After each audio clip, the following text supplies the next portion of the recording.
Coming up on this episode of DevelopSec Live, we discussed coding standards and guidelines, take a look at an old Jenkins update, Tesla's cloud issue, and FedEx's data exposure.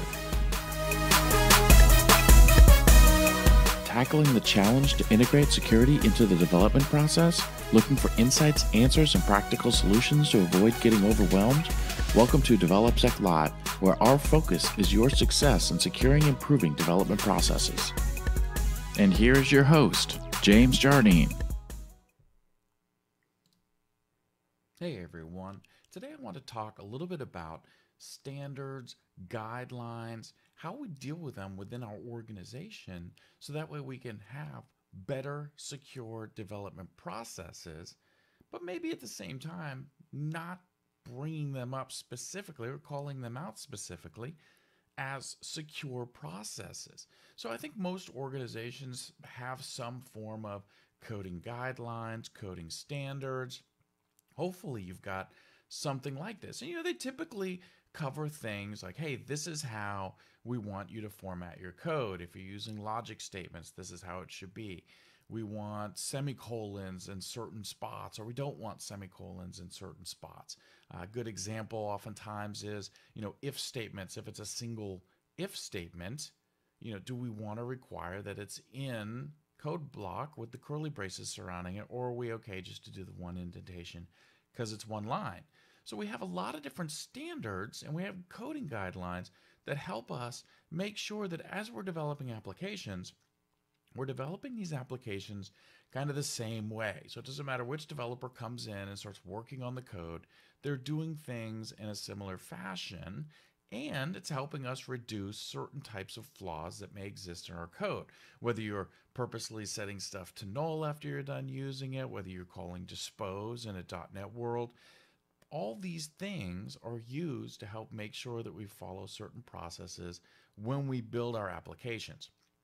Unfortunately, what we find is a lot of these coding standards and these guidelines don't necessarily cover a lot of the security-specific type things that us in the AppSec world want to be covered. So we see our own coding guidelines, our own policies and standards being put together to be pushed down upon the development groups and hope that they are adopted.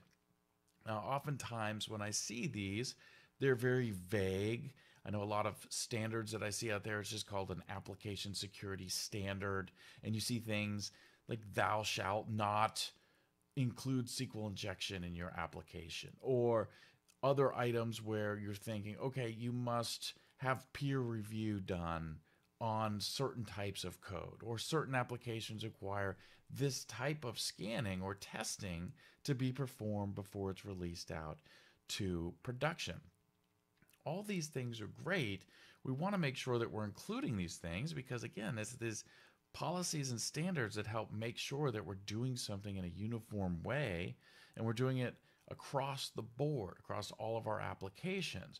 But oftentimes, I feel like some of the limitations that we have when we talk about secure coding guidelines and policies is that we never keep them with the actual coding guidelines and policies that we currently may have in our organization. It also can highlight that we don't maybe have coding guidelines within our organization. But I've been in a lot of places where we have, our security portals, and that's where you go to get the information security policies and the information security guidelines that are out there. Well, this creates friction when we think about, okay, I need to go out as a developer, I have my coding guidelines, I know this is the style that I use, this is what we're going to be doing, this for this language are the rules I have to follow to make sure I'm keeping up with what the organization is looking for. Oh, and then I have to go out to this security portal, and there's a whole other set of rules that I need to follow to be able to bring this in and define this. And a lot of times this can be, a lot of hassle to go out and do, right? If I got multiple places that I have to go through and do things, chances are I'm not going to do them as often as I should be. So this can create somewhat of a problem. Now, of course, having them separate does help at least lay out and say specific, hey, here are our secure coding guidelines. This is what we should be doing. And oftentimes the secure coding guidelines are a bit vague. As I mentioned, thou shalt not have SQL injection, thou shalt, provide peer code review, flaws must be tracked within a bug tracking system. These are good things to say, hey, at least we're covering this, we know we're doing it. But oftentimes it's pretty high level, and if we think about it, it doesn't really provide solid information on what we should be doing. It's just a generic, you should do this. You shouldn't have SQL injection. Well, that doesn't provide a whole lot of standard as far as, well, how should I not do that within my organization? How do I stop that from happening in my application? And we have applications today in organizations that are written in multiple languages. Different groups use different languages when they're writing their applications. How do you keep that all under control? Now, some places will have central architecture groups. They define a lot of this. So they're defining how you should be accessing SQL, how you should be doing certain things. Do you use stored procedures? Do you not use stored procedures?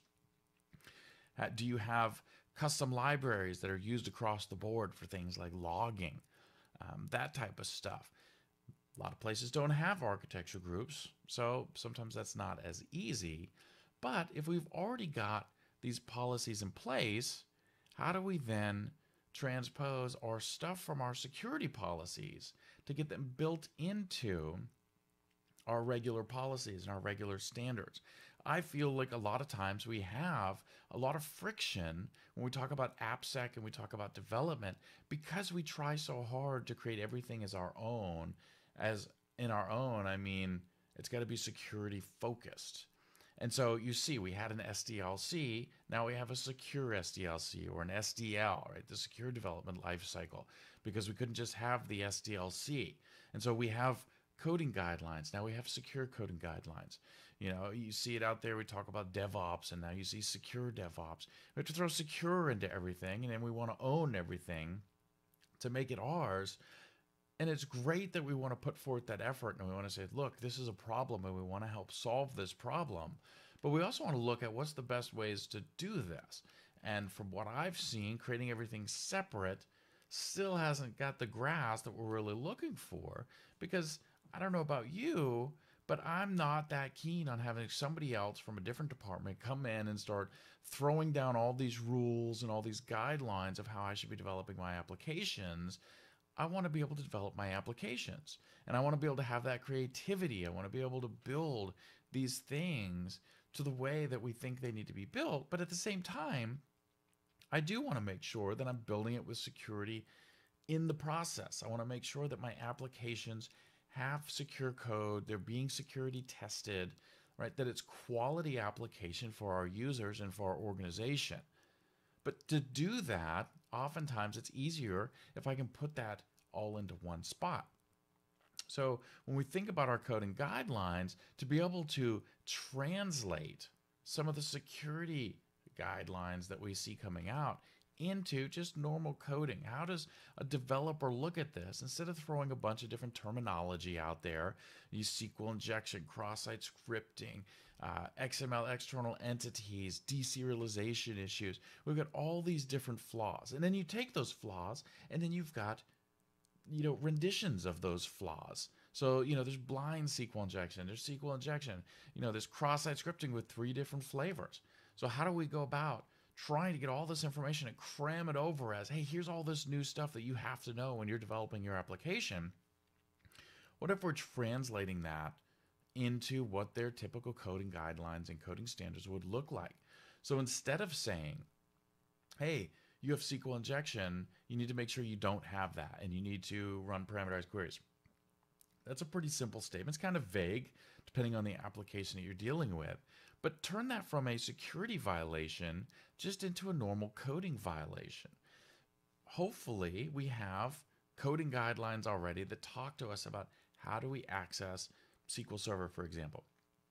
This is how you're going to do this. When you're dealing with SQL, we want you to use parameterized queries, or we want you to use stored procedures, and this is the mechanism that we use those within our organization. And of course, all organizations are different. I've come across organizations that allow the use of stored procedures, some that don't. They want inline queries, so to say.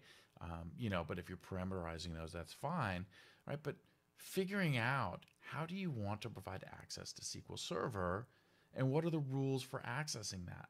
We probably already have guidelines around SQL Server.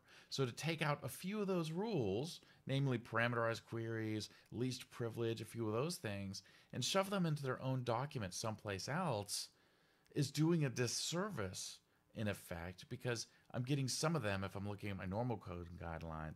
And then hopefully I'm going out and looking at my secure coding guidelines to make sure I'm following those rules. And I'm hoping that because they're two different documents, that they're not actually stepping on each other, or one saying something different than the other. If we have them all in one document, at least now we know that it should be quite apparent that, hey, wait a minute, these two things conflict with each other. We can't say both of these. Let's clear this up. So, but we're changing that into a coding violation rather than a security violation. And I know a lot of people, they prefer things that are occurring within their own environment, right? Within their own chain of command, so that, hey, this is a violation of our coding standards. We need to resolve this. Now, these coding standards may contain different risk levels than previous coding standards. If you're not, using the proper syntax as far as if statements, as I used before, and you don't put the curly braces, but you got a single statement if, okay, yes, there could be an issue there, but it carries a much different risk level, typically, than something like a SQL injection flaw, depending on where it is. So these security flaws do have different risk levels, but that's part of triaging bugs and flaws in our systems and identifying a criticality to them. Is this critical? Is this high? Is this low? We do that for bugs anyway to make sure that we know what risk we have within the application. Now, that also brings us to storing these bugs in the same system as our bug tracking system. I've seen so many places try to store security bugs separately. So I've got to go to one system to be able to deal with my security bugs, and I go to another system to deal with the regular bugs the QA is finding, because for some reason we have to have these separated. I always push for people, store them all in the same spot. If you need a separate indicator, and I understand needing that separate indicator to be able to separate out and pull reports on security, because we have to report on security separately, I get that. Then have flags to be able to do that. That's fine. But storing it all in one spot, right, it removes that hassle. Same thing with putting it all in the same coding guidelines. It removes that hassle. So we want to put them together, and we want to make sure that we're covering the topics in a coding standard way versus a security way. Another example, talk about cross-site scripting. A lot of times you see things where it just says, oh, well, you should output and code. Okay, that's great, but output and coding is a perfect coding standard. It doesn't have to be a secure coding standard. So if we move from the secure coding standard side over to just the coding standard side and say when we're dealing with sending output to the web browser, then we can put in there, hey, one of the requirements for sending output is that we must be properly encoding that data as it comes down. And so when our scanners run and they identify that, hey, we have cross-site scripting, really what we're saying is you have violated a coding policy that you didn't properly output and code your data before it went down to that process, right, to the browser. Take XML external entity as another example. One of the ways that we solve this issue in some systems, especially Microsoft.NET, is being able to properly set up the XML parser to make sure that it's not going to process external DTDs. Well, if you have in your coding standards dealing with XML processing, there may be other items in there that aren't security related, but now we also have security related items inside there saying, hey, make sure that your process is set up like this. If you're using the XML reader, it should be set up like this. If you're using an XML document, this is how we set it up.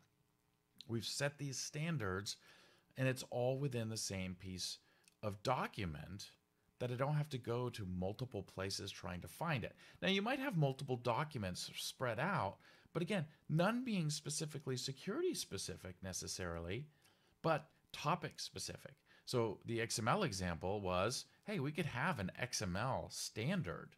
So when we're dealing with XML, these are the things we do, and it ties off of the main coding standard, but it covers everything XML related, security or not. So it's all in one spot. So I know, hey, when I'm going to deal with XML, let me go look at the XML standard. If I'm going to look at SQL, then I want to go look at the SQL standard. So these are easy ways to be able to build this in. We're actually embedding it. We talk about embedding security all the time. This is embedding security into the processes that we're currently doing. As we're saying, we're going to take what we currently have and we're actually going to embed our security. We're going to infuse it into our current systems. So let's take a quick look, because I looked at this real quick. There's actually Drupal. I found their documentation kind of interesting. And what they have is they have a whole bunch of security coding standards that exist out there. If you go out to Drupal.org, I'm not here to debate Drupal security, but I like what I saw when I looked at this, because you've got at the top, you've got a coding standard that's up here, but also you've got all these other standards that they have split out. So just like I was saying, so if you want to look at how do I deal with SQL coding conventions, you go down the navigation list on the right, you click on SQL coding conventions, and then we've got a whole bunch of things. Now, these are typical things we see in coding standards, right? Don't use reserved words. How do we capitalize data? Different ways that we deal with those systems. But if we scroll down a little bit, we can actually see that while nothing jumps out and says security, the fourth statement down here under capitalize and user supplied data is actually highlighting, saying variable arguments should be moved out of the query body and passed in separate parameters. And then it at the bottom says this ensures that the data will be properly escaped and prevents SQL injection attacks. They also have another statement right below it. Preventing SQL injection is easy. DB query provides a way to use parameterized queries. So we've got a whole bunch of things talking about dealing with SQL, and then embedded in that, we have items talking about SQL injection, which of course is a security feature or a security flaw that we're trying to protect against. And so they've got this broken down quite nicely. And like I said, I like how this is broken down where it's embedding that stuff in. Now, I do see a lot of sites now, a lot of languages have put out security guidelines that are separate. And that's great. They're kind of not really one pagers, one web pagers, not just one 8 by 11 page, but we have different systems that have these things broken out that say, look, if you know the language, here we got a set of security guides that help push you in the right direction so that you're going to specifically call out security. And that is one of the things that we get by having security guidelines separate or security coding separate, is it raises that awareness. It calls it out and says, hey, I've got something you must look at. We need to do this. But to me, that should be pulled from the main pieces that we have. If you've got coding guidelines, if you want to have a separate secure coding guideline, that should pull from your coding guidelines. So that way you make sure I've got a document. I've got everything in my document, whether it's coding guidelines, whether it's the SDLC. I've got an SDLC, and in that SDLC, I've got bullet points for how do I handle security vulnerabilities. But then if you want to pull out something as kind of a quick cheat sheet, a note sheet, pull it out, you've got it in a second document. Of course, this adds maintenance to it, but at least that's a subset of what already exists in the main thing. So that way you can still call out what you have, but it still exists in that main piece. Now, of course, this requires working with the custodians of the main piece, making sure that you already have coding guidelines in place, coding standards in place. Let's take a look at those. All right, what are we missing from these to where we can protect against certain things? You have a piece in here about SQL. I don't see anything about parameterized queries. How can we update these coding standards to make sure that we're all doing this the same way and we're protecting against SQL injection? I see we don't have anything that talks about sending data down to the web. This wouldn't cover cross-site scripting. So can we add a piece that talks about transferring data from server to client. How do we properly do that? And one of the items that we're going to have in there is going to relate to output encoding to help protect us, to make sure that we are output encoding that data to protect ourselves from cross-site scripting. So these are the types of things that as we put this together, it should help build up what we have. It's going to be more specific to what we're doing as an organization. So that way you don't, how many times do you go out and have somebody fix cross-site scripting, but it's just because you found the flaw, you assign it to somebody, they go fix it, and then the next time we see it, somebody else might get assigned, they might not fix it the same way. When we put that all into our standards and our guidelines, then they know how to approach these items, and we're going to approach it and resolve it the same way every time. We know that everybody understands the guidelines. We know they understand the standards. So when we start building a new app, they know what they're supposed to be doing, and they're building that stuff in, so that way, not only do they have expectations of how to code, but they also have expectations of what type of processes are going to come later. Whether that is, hey, you're required to go through code review for certain items. You're required to have testing on certain things. Do it like a food menu, and you get at the restaurant, they get asterisks next to certain things, with a side note that says, hey, these certain things must be tested by these approved tools within the organization or this group. And, we have bug bars that are set that anything higher than a high or anything higher than a medium must be remediated before it actually goes live. You can still have those rule sets built into there. But what we're pushing for is, why don't we try to put all those into the same bucket, so that way we know what plan we have. We're not searching a whole bunch of different documents just to find the same thing. Because as I mentioned at the beginning, when you look at typical secure coding guidelines or secure coding documents, they kind of cover everything. They're not broken down. And so that makes it really difficult when we looked at that Drupal piece. I can go, I say, oh, I'm dealing with SQL, let me go to SQL, I get everything SQL. Right now, I might get some SQL here, I might go into the information security policy, I get some SQL there, I get the application security standard, I get some SQL there, I get this other piece, I get some SQL over here, right? They're all over the place, it's everywhere. That's opening up our chance for missing something and being vulnerable. It adds confusion to what we're doing. So if you've got thoughts or anything like that on when you're talking about these guidelines, coding standards, I'd love to hear your what you guys are doing out there, whether you have regular coding standards already in place. Do you have secure coding standards? Is anybody combining these together to see how they work as one, instead of having two separate documents in two different places, and what type of results they're seeing from that? Because I can see it being much better results. Coming from a development background, I don't want a whole bunch of places I have to go find stuff. And when I put things in terminology that I'm fully aware of, that I'm dealing with all the time, then that's where I'm going to get the most bang for my buck, so to say, when I'm dealing with implementing security into my stuff. Because basically what we're trying to do is we're trying to lay the foundation for security to be present without security really being a forefront. Right? It is a forefront. It's something that we need to make sure that we're paying attention to, but it's going to turn into something that I'm doing it just because that's what our standards say. This is how I do it. Not I'm doing it because security says I need to do it. It's because this is the way it should be done. And that's how we should be doing things. Is it's not because one certain group says, hey, you should be doing this, you shouldn't be doing that. It's just the way it should be done. And the more we can build this into the current systems, the more it feels like this is just a way, rather than this is something special outside the realm. So share your thoughts with me.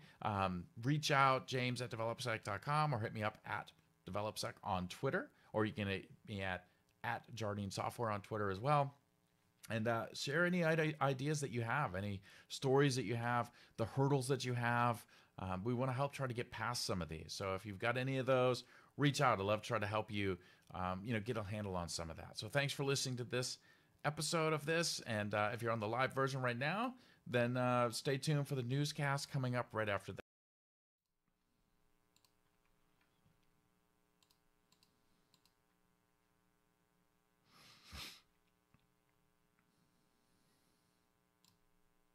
Hey everyone, welcome to this episode of the DevelopSec newscast, where we're going to look at a few stories that we've seen out there in the wild that maybe we can take a little bit something away from and learn, so that way we can take that back and bring it to our personal and professional lives to help make us a little bit more secure. So the first story we want to talk about today has to do with Jenkins. Now, Jenkins is used to be able to build up your continuous integration, continuous delivery, that type of stuff in your development process. And a year or so ago, they actually released a patch to a flaw. Now, what's interesting about the flaw is it's a deserialization flaw, which we talked about back in episode 1 when we talked about the OWASP Top 10 2017 list, now including deserialization as one of the flaws. So kind of timely that we see a deserialization flaw in the news coming about. So with the deserialization flaw, it's possible to be able to execute remote commands. And in this case, the attackers are using this to be able to install crypto mining software, to be able to go and do their work using your CPU cycles. And I think a lot of times we don't think about the fact that, okay, this is something that we use, right? It helps control our workflows, but it may not be that sensitive at first. But this helps highlight the fact that even though it may not seem sensitive, the fact that we can still use the CPU cycles, that we can use maybe some of those stronger systems that you have sitting out there for something else. Maybe I'm not after the sensitive data. In this case, we're not looking for sensitive data. In this case, they're looking for CPU cycles to be able to do crypto mining. So it's important for us to realize that our systems are always a target. Doesn't matter whether we have sensitive information or not, we're still a target for attackers to be looking at us. So again, I mentioned this was a deserialization flaw, and another important part about this is that this was patched in April 2017. So the fact that we're seeing now systems that are being compromised using this flaw is another indicator that some systems are not being properly maintained. They're not being updated as they should. From April 2017, this is definitely plenty of time to be able to send in your updates, right? Apply those patches to protect yourself. A lot of times we look at different types of software as the ones we want to protect, and then we overlook these ones that are just part of our ops processes. But these two also need to be protected just the same. Now, speaking of crypto mining, we also saw out there was a story talking about Tesla and their cloud computing environment also getting hacked, and again, for the purpose of crypto mining. So they actually went out, and this was done through a Kubernetes issue where the Tesla application has not added authentication to their Kubernetes admin console. So anybody that has access to be able to get to the console can log in without supplying a username and password. This is always a concern for any application, right? We want to make sure that we have protection mechanisms so that unauthorized users don't have access to our systems. So in this case, we're able to get access to Kubernetes, and then from Kubernetes, they're able to install crypto mining software, do stuff that they shouldn't be able to do.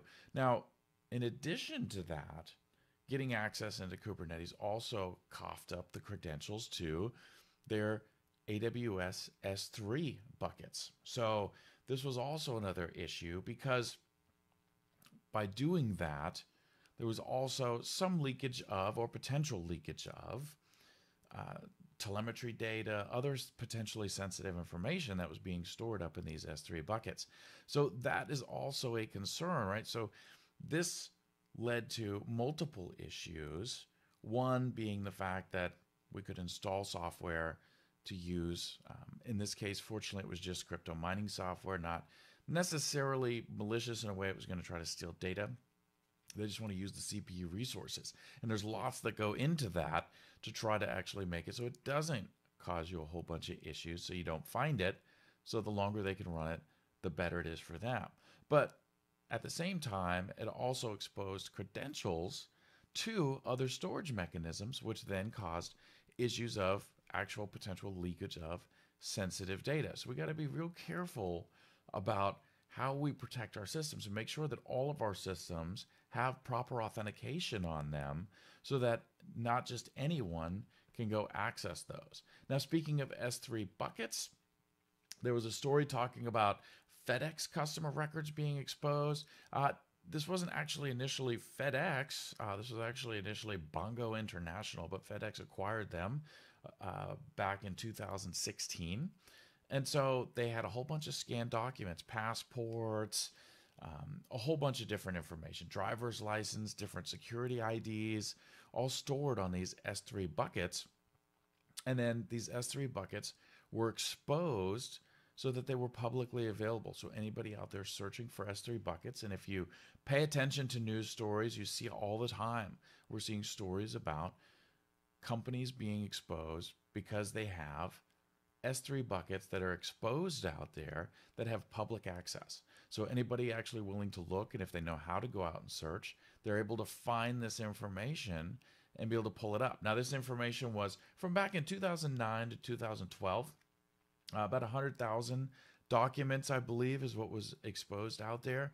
So this is sensitive information. I mean, you're talking passports, you're talking driver's license.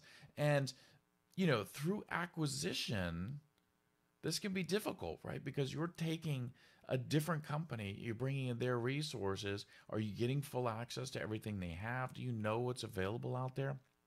As an organization doing that acquisition, we need to make sure that we're doing that due diligence and trying to identify all the stuff that exists. On top of that, everybody that's using Amazon S3 needs to make sure that you're going out and checking the permissions on your S3 buckets. You're checking your ACLs on the objects in those S3 buckets to make sure that you don't have any public buckets sitting out there. And if you do have public buckets, making sure that the data that's in there is supposed to be public. Because a lot of times we try to rely on this idea that somebody won't be able to find that bucket. They won't know the name. They won't be able to get to it. But we see over and over, this is not true. So it's pretty simple to go in and quickly, at least at the minimum, log into your AWS console and check your S3 buckets. They show you the number of buckets you have, the number of buckets that are public.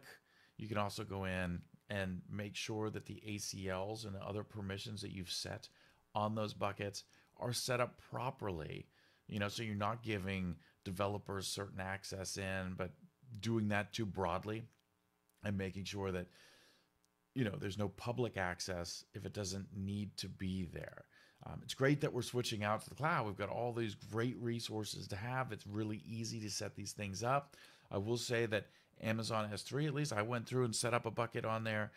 And by default, it's very specific that it is private by default. So if you actually make a bucket public, it's because you've gone in and explicitly done so. And they actually create a big warning on the screen that says, hey, this is about to be public. Anybody can see this.